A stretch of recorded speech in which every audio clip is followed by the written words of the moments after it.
Okay, thank you, Monica. And it is Tuesday, March 26th, 2024, as we edge up towards April. Uh, I got to spend a few days in Washington, D.C. last week, so I got to see the cherry blossoms. Never had seen that. Very popular. As I may have mentioned, my daughter is working on Capitol Hill, so I got a little tour of the Capitol too. Uh, you know, uh, t Trying not to make stupid jokes.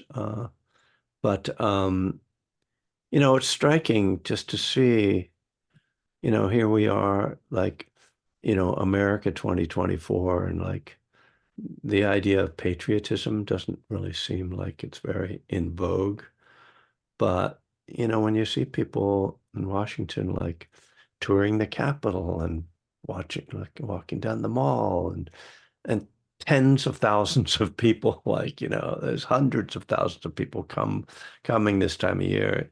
I think, people do actually really love this country. I mean, we know it's flawed and everything's, uh, imperfect, but it's a pretty special place. I feel lucky. Um, so we are going to so anyway, I mentioned before the recording started that yeah, I am not well rested or clear-headed particularly. So you'll get a somewhat uh, altered version of Kevin, but nobody will be able to tell the difference. Uh, um, since I'm usually in an altered state of one kind or another, just by accident. Yeah. Anyway, we're going to meditate. Hopefully, I'll stay awake. If I start snoring, you might want to unmute yourself and tell me. Um, and and then I'm going to talk. As I've mentioned, I've been going through uh, this new book from Abhayagiri called More Than Mindfulness, and I've been outlining each of the talks in here, and so I'm going to over the coming months use that as a teaching tool. It's beautiful teachings, very applicable for us. So we'll begin with the sit. So I was just thinking again as just in passing about posture and just the subtle difference between sort of being just hanging out kind of posture and meditating posture. Uh, I was in my doctor's office early this morning and I was sitting in a chair and I was like, well, I'll just close my eyes and meditate for a minute. I thought people can tell.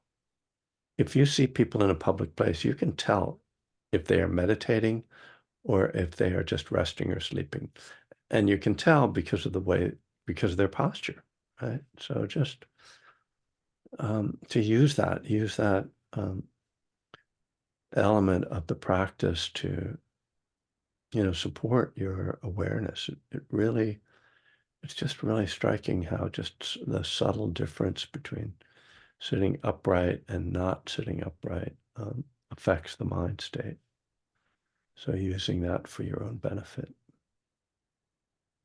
And so settling into that posture now. You can close your eyes or just lower your gaze if you prefer to have your eyes open.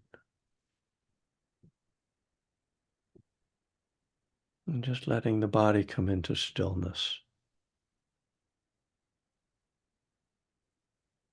Feeling the body at rest.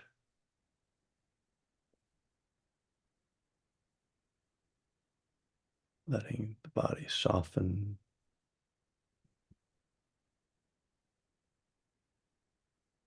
Feeling the breath moving in the body.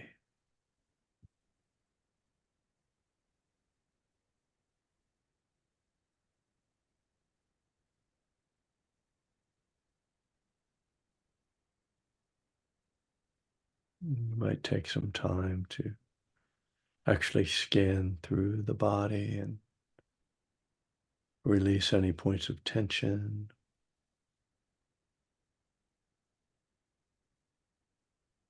See if the posture is in alignment and balanced just by feeling. Meditative posture isn't about looking good or looking a certain way, but sitting in a way that helps you to balance clarity and relaxation.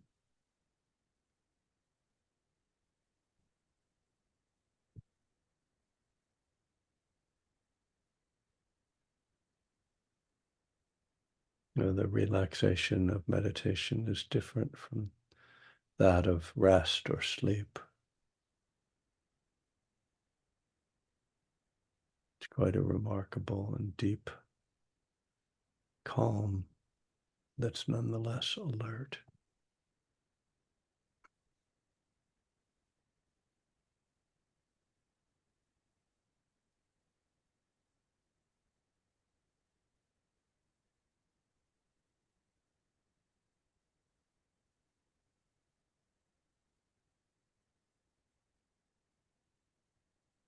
This initial stage of a meditation session is just about arriving, settling, getting comfortable, getting over the perhaps initial resistance or stress, agitation you might feel.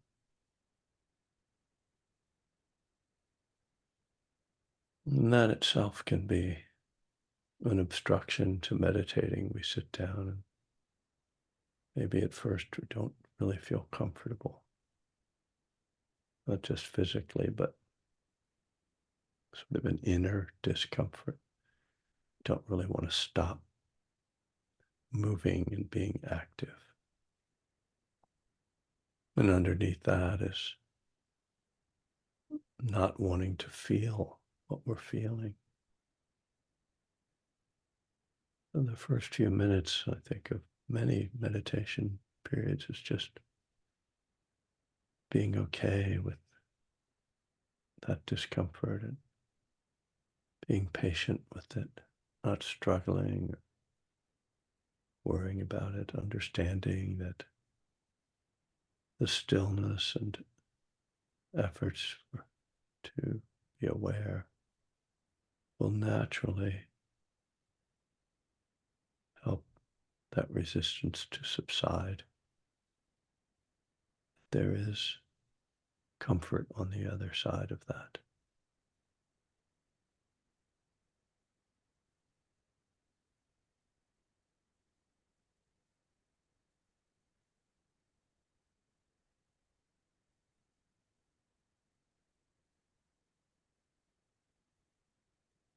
And we use the breath as a concentration object, but one which also has a functional role. As Ajahn Buddhadasa says, that breath conditions the body. As the breath deepens, the body softens.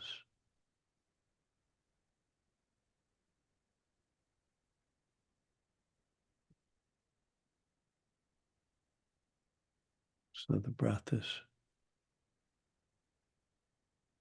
playing multiple roles here. It's a concentration object. It's an insight object, just through its impermanent nature.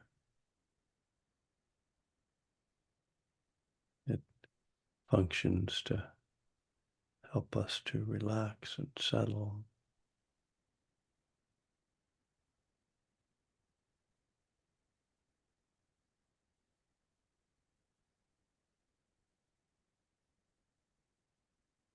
We're not trying to control the breath or breathe in any special way.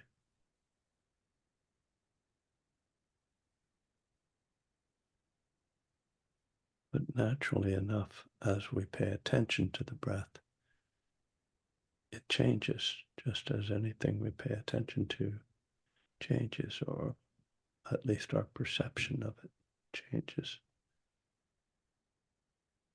as we bring it into focus.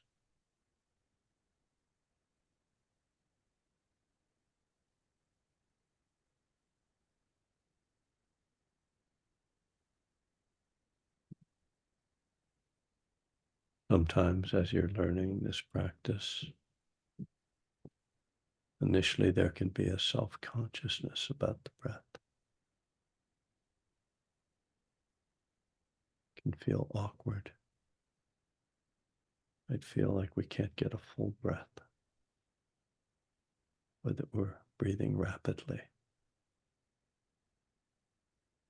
or some other distraction. So again, just be patient with this process.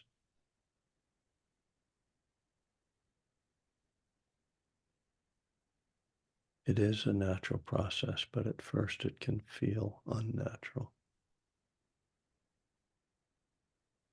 until we settle in with it.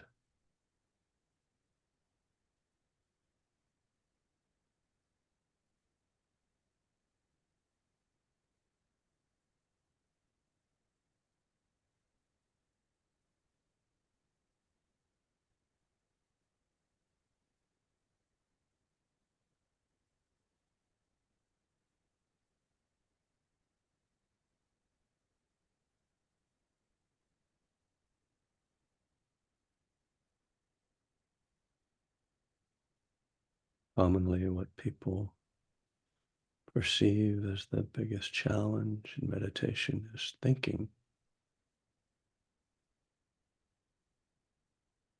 But we don't need to demonize or struggle with thoughts. They come and they go.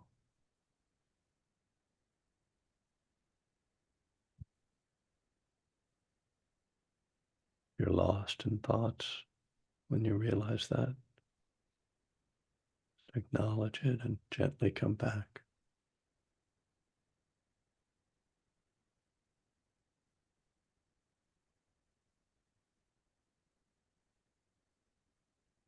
Thoughts themselves are not a problem. It's how we relate to them.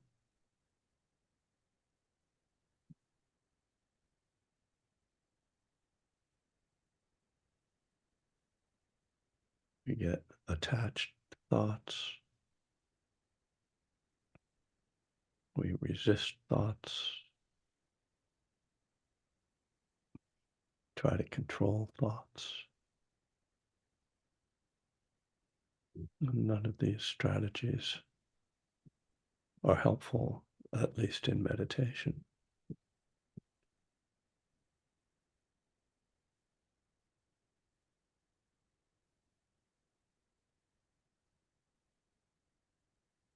No, it's a subtle process. You start to intuit as we repeatedly come back to the breath. Notice the resistances or the clinging. Notice how that feels, the whole causal, conditional playing out. Our body might become tense with certain thoughts, or our mood might change.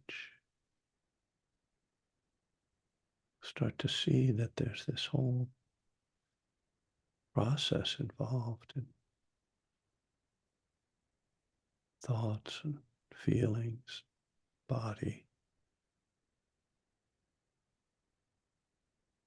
And this practice is one of, first and foremost, just observing this, seeing it clearly, coming to understand it.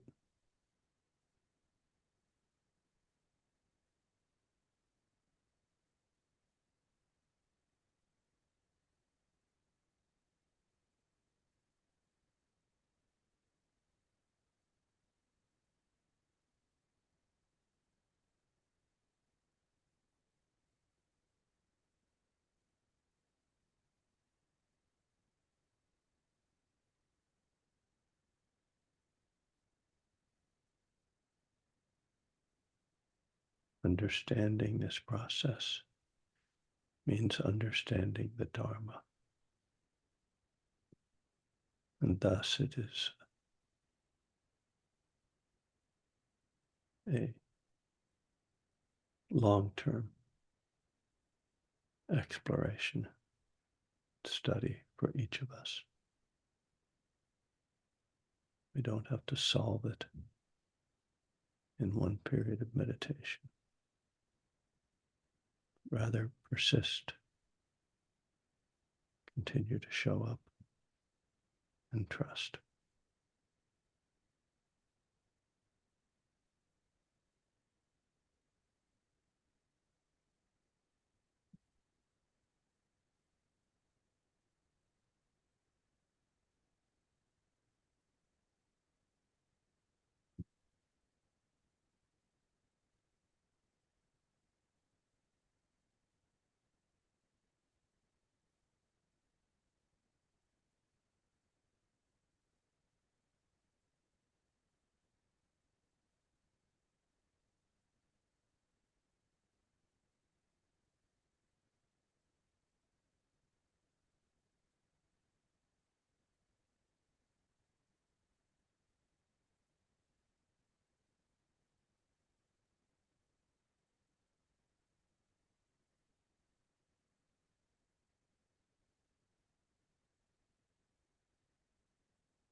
Right. Welcome, everyone. Nice to see everybody. Many friends, new and old. That is old friends, not old people. That's your problem to deal with. Um, so, there's been a lot of Dharma running around in my brain these days, and so it's actually difficult for me to like, oh, okay, I'm gonna give a talk. I'm gonna go back and look at these notes. I was going over them actually. Um, am I not coming through very loud? Is that I can I can increase the volume, I believe. The You're loud volume. on my end. Okay, well, maybe people can turn up their. Yeah, it's a question of which is higher, which is lower here. I don't know. Um, maybe turn up the speaker, your own speakers too, if that's possible. I will try to get out of my meditation voice back into ordinary spoken voice. So, yeah, a lot of Dharma kind of going through my mind. I've said this. I've been saying this. I said it to my daughter and my wife over the last few days that I went on a longer retreat last fall, a 6-week retreat, and typically, and I know some of you have been on such retreats, and you know that typically after a retreat like that, there's this cloud you're kind of floating on for a while, and your meditation is very deep, and it's kind of the payoff. And I didn't really get much of that, and it was like interesting. Huh? That's interesting. I didn't get too bothered by it, but what I've realized now is that I got more Dharma insight out of that retreat than I did meditative like rapture. So just interesting. So it's feeling very rich these days. My Dharma reflections for myself, they feel rich. Again, whether it's working like that for you, I can't make any promises. I just show up and do the best I can, and hopefully it's about some value. So yes, thank you, Monica, for putting the book in there. That link is the book for More Than Mindfulness that I've been talking about. So I've actually only spoken on one of the chapters, the first chapter by Ajahn, which is called The Need for Balance. So the second chapter is what I'm going to talk about today a bit. It's called Mindfulness with Wisdom by Ajahn Sumedho, and Ajahn Sumedho's talks. Ajahn Sumedho, just a little background. He was the first Westerner, as American, to become a monk under Ajahn Chah, the famous Thai forest master, who was uh, Jack Kornfield's teacher. But Jack Kornfield showed up a couple of years after Ajahn Sumedho, and Sumedho, unlike unlike Cornfield, uh, has remained a monk. Uh, so he was already in his 30s. He had been in the Navy, I think, in the 50s, and then came to Berkeley and I think did some kind of a like Asian studies master's. In any case, he wound up in Thailand and um, ordaining with Ajahn Chah and then you know, uh, became became Ajahn Chah's really senior uh, student, and Ajahn Chah asked him to go to England and start a monastery. Sumedho didn't really want to do it. He just wanted to stay in Thailand and practice, I think. But he did, and founded Chithurst and then Amaravati, and so and really began the spread of uh, the Thai forest tradition, the monastic tradition into the West. And so we have our own version of that here in Northern California, the Abhayagiri Monastery. which is what this where this book comes from. So thus Ajahn Sumedho is an elder in all the senses of the word, well into his 80s, not in great physical condition, still in remarkable mental condition. And so the way he has developed mindfulness, you say that one cultivates right understanding and wisdom. Well, it's kind of a striking statement that one doesn't cultivate mindfulness because that we think, well, isn't that what we're doing all the time? So that's kind of what this talk is about. He says the Buddha was often pointing out that consciousness without wisdom tends to be the cause of suffering. That's again, oh, okay, now we're getting somewhere. Like uh, the distinction here is like, yeah, we're all conscious, but that doesn't make us wise. And so he goes on, he says, if you try to get mindfulness as a kind of personal endeavor, you're operating from the assumption that mindfulness is something you've got to get rather than something that is naturally present here and now. So this gets to really his general thesis as a Buddhist teacher.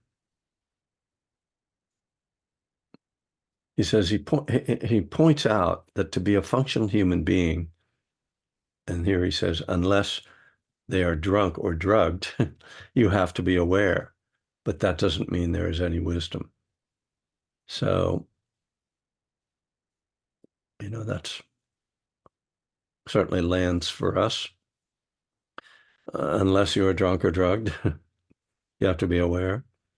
But yeah, of course, all functional human beings are walking around. They're aware, they're conscious. That doesn't mean there's wisdom. He says, instead, one is always identified with the sensory experiences that one has. There's no wisdom in that. It's just habit patterns. So here we're getting at the Four Noble Truths that, if we are just acting out of habits, those habits are always going to be those when we are unconscious, when we are not mindful with wisdom, those habits are always going to be driven by greed, hatred, and delusion. That is, we're going to, you know, be moving through our lives trying to control our experience and make our experience more pleasant. And that effort at control is the heart of what the Buddha talked about as the cause of suffering when we're trying to operate in that way, we're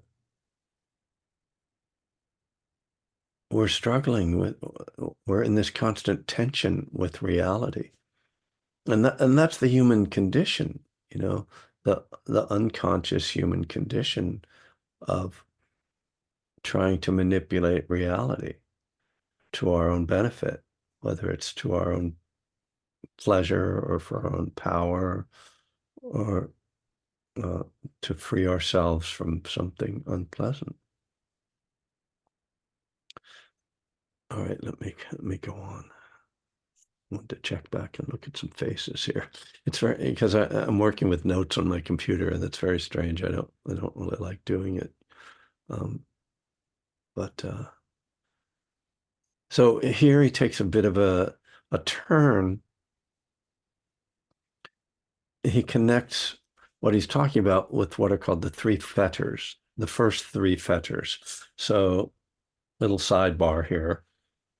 In Buddhist psychology, we could say there are 10 fetters, 10 things that get in the way of enlightenment.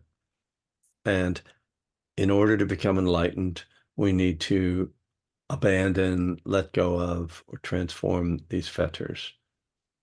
And there are So continuing the sidebar, there are four stages of enlightenment, and in the different stages, different fetters are abandoned. Although in one of the stages, there's no fetters abandoned. There's just some other something that happens. This is all obviously very theoretical for us. But the first three fetters are the ones that block us from the key moment of the first stage of enlightenment called stream entry. And this is key because it is said that once one has stream entry, then you are in in the stream, that you are on your way to awakening. Until you get there, there's always the possibility of falling back into the lower realms or the hell realms. Or, again, like traditional Buddhist psychology, I don't, you know, I'm not claiming that it's true, and I'm not claiming that it's false. I'm just trying to pass on the information as I understand it. So the first three fetters are personality view, attachment to cultural and social conditioning, as he puts it, and doubt that is born of thinking. So personality view is the most important of these fetters. It's the sense, it's the belief, it's the way of operating in the world from I am. I exist. There is a me, and I need to protect it. I need to satisfy it. I need to promote it, or I need to get rid of it, in worst case scenario. But it's this sense that we all have, that I am a person, a separate and distinct being who is moving through time as a being. And the argument the Buddha makes is the nothing solid is moving through time. First, well, I mean, the Buddha doesn't really talk about time, but Buddhists do. And, you can go into your whole like time is a fiction, but let's put that aside for now. But the idea being like everything is always changing. So there is no thing that is moving through time. There is just moving. There is just stuff moving. That's one way of characterizing it. I'm not going to, plant my flag in that image, but you get the idea. So this is the critical problem for us, that we are running our lives and acting and behaving as if there's this solid thing. And because there isn't a solid thing, it puts us in conflict with reality, which is why we're struggling all the time. That's why there is dukkha, the cause of suffering, unsatisfactoriness. Okay, well, I mean, we can go down that rabbit hole, but let's just put it aside for now. I mean, I hope that's enough to get us on to the next note here. So, but because this gets more to the point, he says, then the suffer in our lives is always the result of a lack of wisdom, right? So if there's wisdom, you see the selfing happening.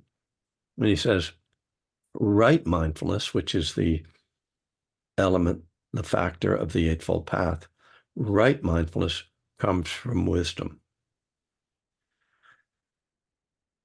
So this is one of Ajahn Sumedho's themes, and it's really, I think, the underlying theme, if not the overriding theme of this talk, which is that right view, the first factor in the Eightfold Path, informs all the rest of the path. And it's interesting because when I talk about the Eightfold Path, I often talk about right mindfulness being key to all the other factors. To know whether you're acting with right intention, you need to be mindful. To know whether you're making right effort, you need to be mindful. To practice right speech, you need to be mindful. But Sumedho puts right view before that. So right view in the broadest sense is just seeing reality as it is without the veil of ego, delusion, self, you know, all of that stuff, conditioning. It's just seeing like what is. And so we can see like, yeah, I mean, which comes first? What's the difference? Like, let's not get hung up there. Let's just say that these things need to be working, operating together. Right mindfulness, right wisdom, right or right view. This needs to be there for any of this path to really work. And it's important because, we're all trying to figure out what to do. Like, it's like, how do you work the 12 steps, right? How do you meditate? What does it mean to be mindful? What's right intention? We all have these questions. I mean, I say we because I'm talking to a group of people who I believe are seeking to live a spiritual life. And it's not this, it's not that simple a question to answer. It's quite easy to be seeking to live a spiritual life and get on the wrong track that isn't really leading to freedom, that's actually leading to attachment. I get I'm on the mailing list of places like the Omega Institute or Esalen and, Kripalu, and they send these things and I look through them.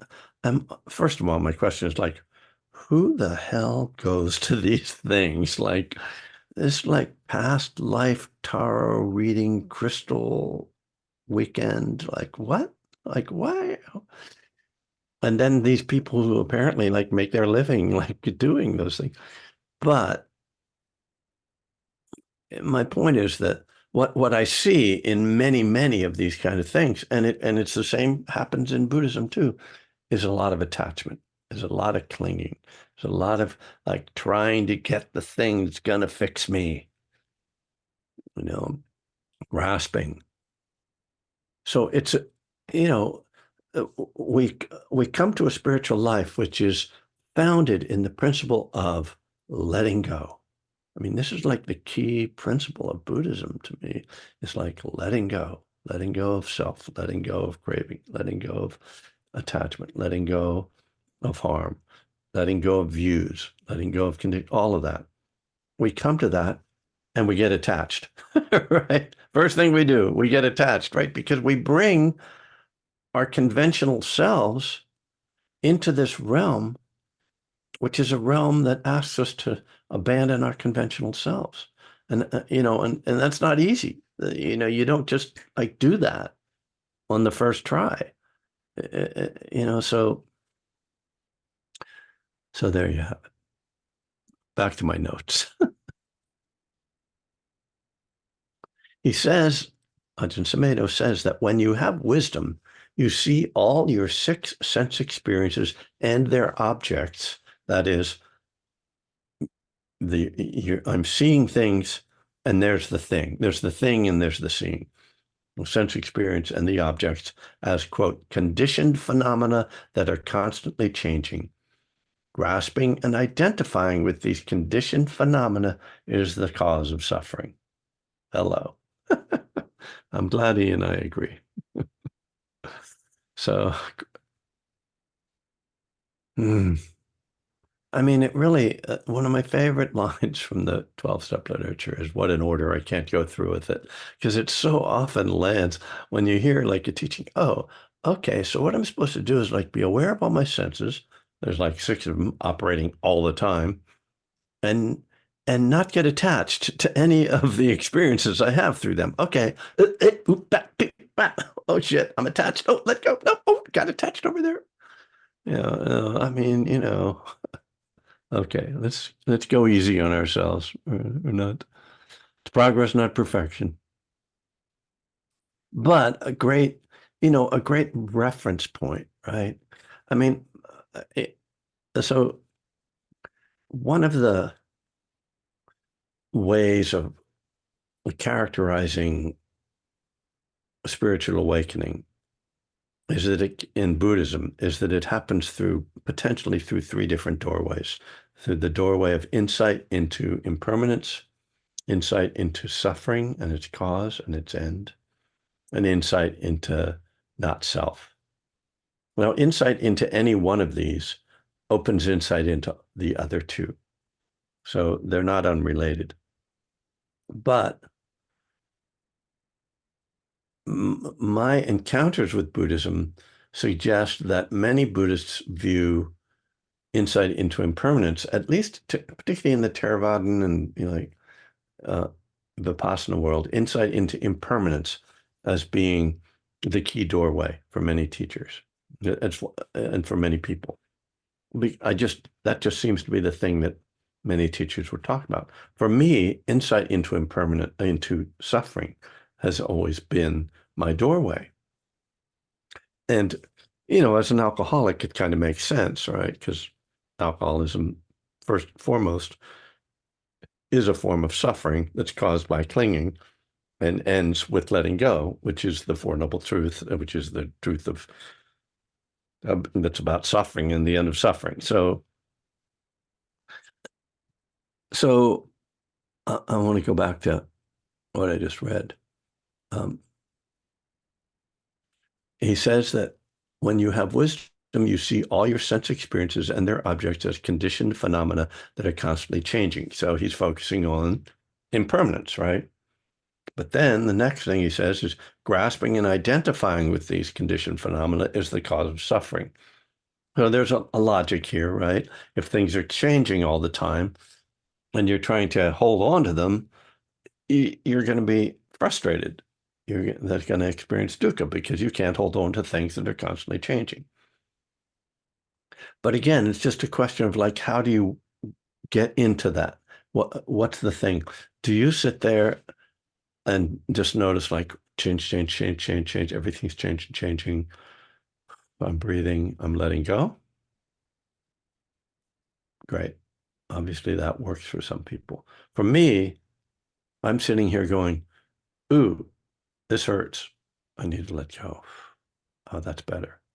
Oh, that's uncomfortable. Oh, I'm clinging. Oh, I need to let go. So for me, it's always the suffering is the bell of mindfulness for me. The touchstone of spiritual growth is suffering or pains, and that's some other common phrase. Anyway, just sharing. So next, we're going to get through this. So he says, this is interesting. He contrasts concentration practices, which are, quote, still sending consciousness out through the senses. He contrasts that with right understanding that recognizes the sense world and the sense objects. So he's somewhat arguing against trying to just get concentrated. And this goes back to what I said about how we can bring our tendency to attack toward clinging into our spiritual practice. And that often happens around concentration.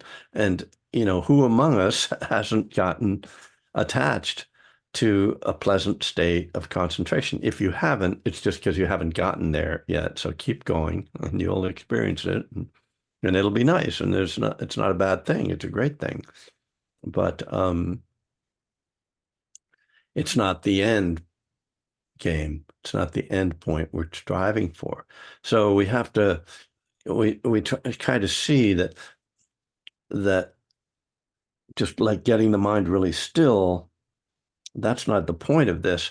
However, in order to see these objects arising and passing, or to see clinging happening in the suffering, there needs to be a certain amount of calm, concentration, because in the ordinary consciousness, when we're just really busy, we can't really, see it all happening. So the tranquility or the samatha or the samadhi that we cultivate as we meditate helps us to get to a mind state in which we can have the clarity to to see the truth of impermanence and to see the truth of suffering and to see the truth of not self.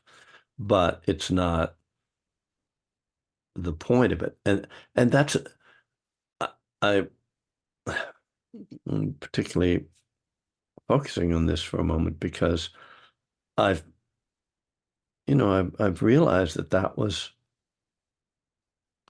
very much an underlying um, drive for me in my practice for a long time. And when I talked about what happened on this retreat last fall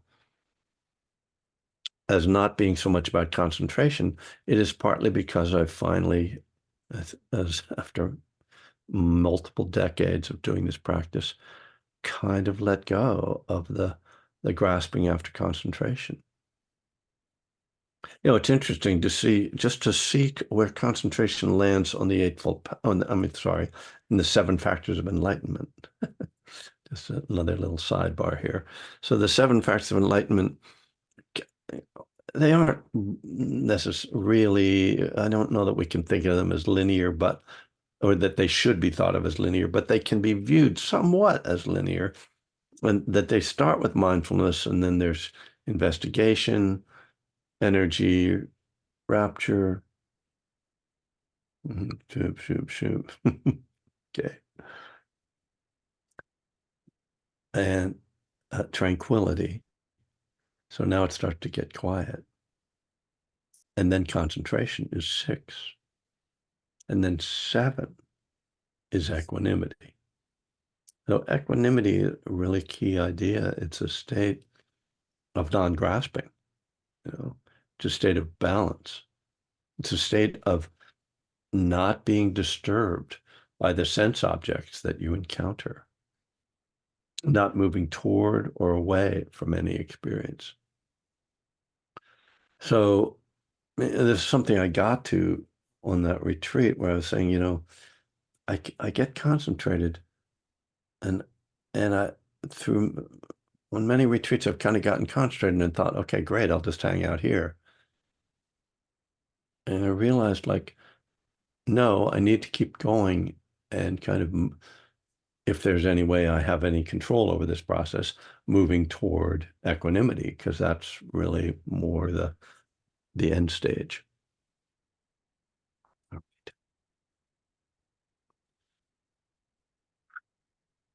The desire to get rid of defilements, get rid of personal problems, or to get what you don't have results from a limited self-view, says Ajahn Sumedho.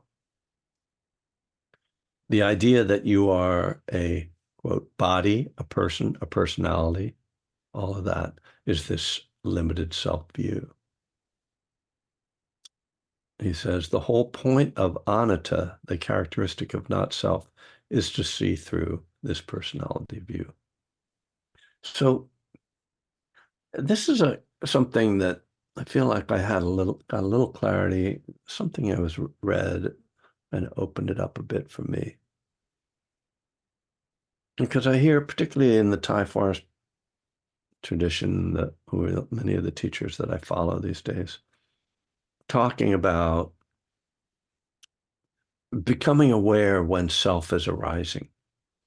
And that seems like I kind of struggled with that idea. Like that seems kind of abstract to me. Like where's myself? It's out. Self is happening.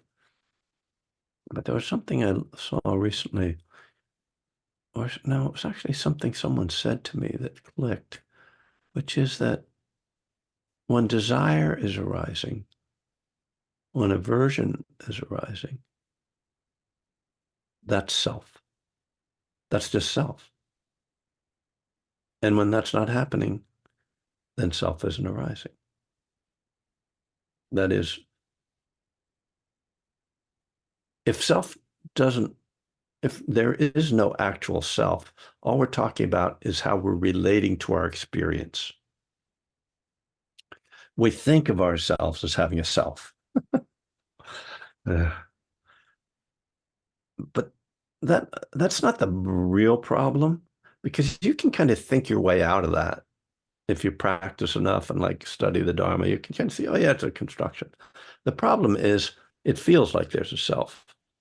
And when you are wanting something, it's feeling like I want that. So duality, self, other, creating that. And if we're not doing that, then we're not caught up in feeling like there's a self. So it's kind of like we're trying to like, what's it feel like to not have a self or something? It's like you don't really have to go try to figure that out. Just know that if you're not grasping after anything, then you're not selfing. You're not creating a problem. No self, no problem, as they say. So just, just a way of, that for me made it simpler. The idea of like, oh, okay, am I selfing right now? Just am I grasping right now? You know, then I know. It's if I'm not, then I'm not really selfing. So it's not because I think I've associated that idea with something sort of like a breakthrough, like, oh man, everything is empty. Whoa, I'm enlightened now, you know, uh, and I think that overly complicates it. Okay, two more notes here. Sumedho, there is no refuge in phenomena because its very nature is change. I guess it's refers to phenomena. It is wisdom that is aware of the change. There is no refuge in phenomena because their nature is change. This is when we take refuge in Buddha, Dharma, Sangha, this is exactly what we're saying.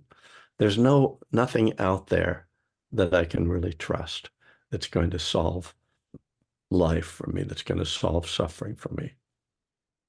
There isn't a relationship, there isn't an object, there isn't a meditative experience that's going to be my refuge. It is wisdom. It's only wisdom that is my refuge, the Dharma. And then finally, as usual, he comes back to the idea that who you are doesn't change.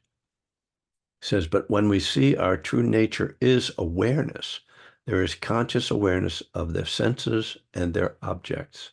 Then the personality, the ego, becomes an object rather than a subject. Right? So this is the seeing the duality happening is realizing, oh, I'm creating this, and seeing, oh, it's not real, but I can see that it appears and it manifests in a way, but it's not me. So rich material, definitely, you know, just stuff that I love to look at and reflect on. So I hope that was of some value to get you guys. I'm going now looking at all the things that Monica so kindly put in the chat, and I do want to reference. I will mention too, just my occasional mention that any dana, any offerings to me are appreciated for my teaching. We got the 10 fetters in here. So yes, Monica put in all the PayPal and everything in here. So yeah, what is this? Oh yeah, the Dharma, San Francisco Dharma Collective. So I'm going to be doing a series of live in person, right? I shouldn't say live there. I'm always live until I'm not. In person talks for Thursdays in April at the San Francisco Dharma Collective. So that's going to be fun. It's going to be a recovery themed, but I'm not saying what, I don't know what it's going to be beyond that. And then in May, teaching with Vimalasara in Southern California at the Big Bear Retreat Center. So that anybody who is interested in that, I hope you will come. We are trying to get enough people to, make it worthwhile for them to have us. I know it's hard to get out of your house and go somewhere these days.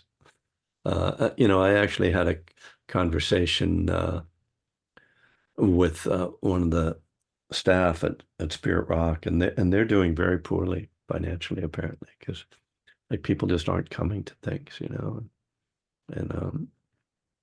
they're having to like have more like increase the number of retreats, like have multiple retreats going on at the same time in order to fill the place up. So, it's not a matter of like doing them a favor by showing up for a retreat. It's really about us, um,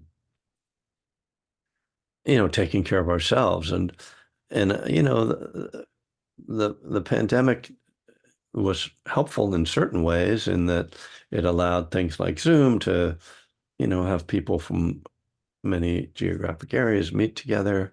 But it also, in some ways, made us a little lazy, if you will, you know.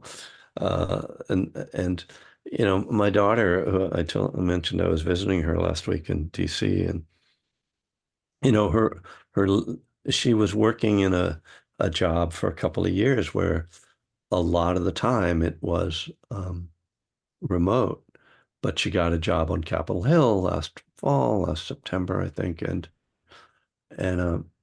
they mostly are in person. And, it's the government, they think people should. And she was just saying how, like, she feels much better. And she was talking about how some of her friends who work entirely remote, like, she sees, like, the emotional uh, damage, the weight that for people that aren't having like real social contact with people on a regular basis. And I mean, here I am talking to my Zoom class about how you should go to not just do Zoom, but I mean, it's one of the reasons I cut back to once a week. I just, but so I really hope people will show up for uh, these classes and retreats. I'm covering a lot of the country this summer, Southern California, and then yes, Monica, you did a really great job here. Thank you. In June, I'm going to be uh, teaching a retreat for Flowering Lotus Meditation Center, and apparently that's going to be in Alabama, which I think is kind of awesome. I've never been to Alabama. I'm really biased against Alabama, and I want to take some love to Alabama and some Dharma, and to realize, just as I did when I first started to teach in the South, hello, Michelle, that the South is not a red place. It's like there's many people who really who are interested in and practicing Dharma in the South, and they need us. They need me, not me as Kevin, but me. They need the Dharma. They need Dharma teachers. So I'm really glad I'm going there. And then in July, Indiana. Another like Dharma desert, as far as I know. Although here's this beautiful community, the Tri-State Dharma, that's centered in Cincinnati, and so they have Kentucky, Indiana, Ohio. So come out, make plans, just take a trip this summer, uh, and come and sit with us. And also, yes, at Southern Dharma at the end of August, the Labor Day retreat that I've been doing for probably 15 years or more. All right. Thanks, Flo. Yes. Alabama needs love and Dharma. Yes, it is. All right, you guys. I'm going to be hanging out afterward on here with Vicky, so I will let the rest of you go. And I appreciate people showing up. It was really nice to, again, really do love seeing you guys. And continue to practice. Don't drink or use no matter what. And be well. What we need. Thanks, everyone. Thank you, Kevin. All right. Thank you so Thanks. much. Thanks, Steve. Thank Thanks, you guys. Thanks, Yeah. Monica. Bye. Yeah, thanks. I'll miss All you right. all. Bye. Thanks, Kevin. See you All soon. right, Bill. Yeah, Take care of your knee, huh? my knee's getting better, man. I just got mine shot up the other day.